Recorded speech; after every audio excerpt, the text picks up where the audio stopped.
Hello everyone, welcome back to our channel. Thank you for always stopping by. In today's video, I want to share with us three particular or three groups of people or three people you should avoid in this life if you want to excel, if you want to live long, if you want things to work well for you. This particular group of people can destroy your life within a twinkle of an eye, and they are everywhere in the society. They are everywhere in the neighborhood. They are people we know. They are people we associate with. We see them every day without knowing why they are always around us. The first one of this first group of these people is people that is always wanting to know your location. There is somebody that is the only thing he or she is interested is to know your location, to know the country you are, to know what you're doing in that country, to know if you're prospering in that country. That is the only call he or she calls you.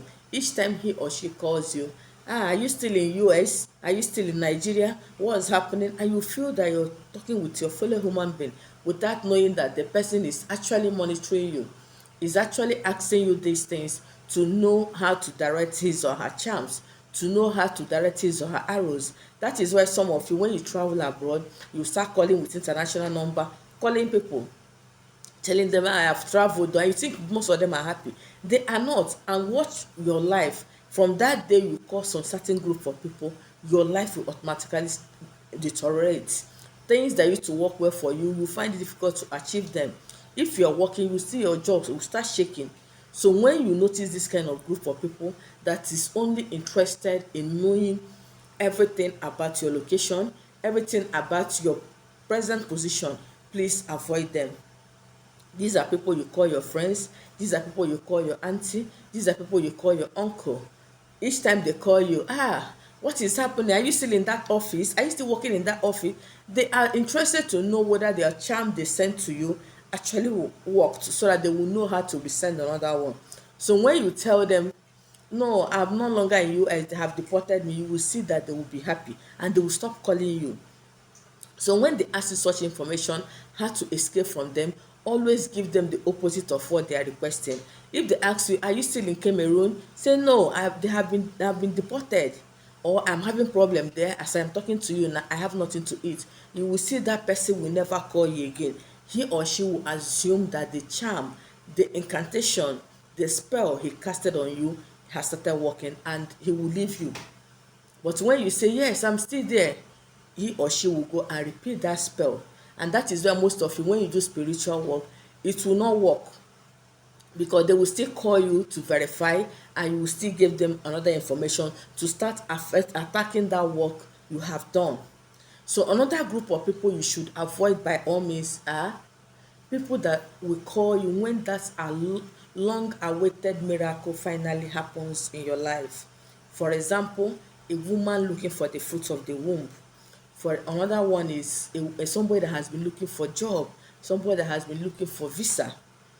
They will not call you all this while you're going from one place to another, you're looking for solutions to your problem, but immediately you take in as a woman, or immediately you get that job or that visa, they will be the first people to call you. Do you know why they are calling you? To destroy that thing God has blessed you, because they have seen it in the mirror. They just want to confirm from you. And once you say, oh, auntie, thank God with me, I am pregnant after 10 years. Thank God with me, I have gotten that document, I have gotten my visa. Thank God with me, my suitors are coming tomorrow. You will see that will be the end of that progress. If it's a woman that is pregnant, you will see before 2 weeks you start having miscarriage, you start having deadly dreams that will make you to lose that baby. If it's your document, the day they will ask you to come and take it, stories will enter. They will not tell you go to this one. Before you know it, they will tell you no, that you're not qualified to get that document. Stories will enter, and when you tell people about the story, it will sound somehow very strange to them, because they have been manipulated. That blessing has been manipulated spiritually. It will not make it not to come to pass in your life. If it has come to pass, it will result to a negative change. So let us be careful who will keep around us, who calls us and get information from us. So if anybody calls you when you have this kind of testimony, long awaited testimony, tell the person the opposite of what he or she is looking for. If they ask you, have you gotten pregnant, say no, I am still taking drugs, I've been going to place, in short, I am tired.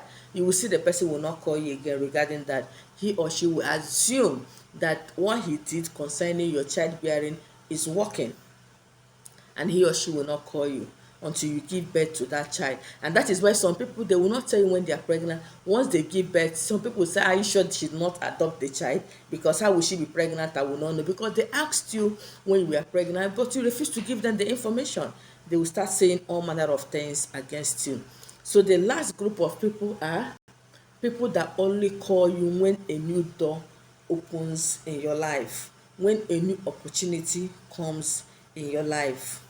Example, when you have been promoted, when you have gotten a position that they never expected you to be, when you are about to build your house, when you are about to get something new in your life, they will call you. You know, say, aunty, I want to go to Lagos to buy a car. Aunty, I bought a land, I want to start building. They will say, wow, you are doing good.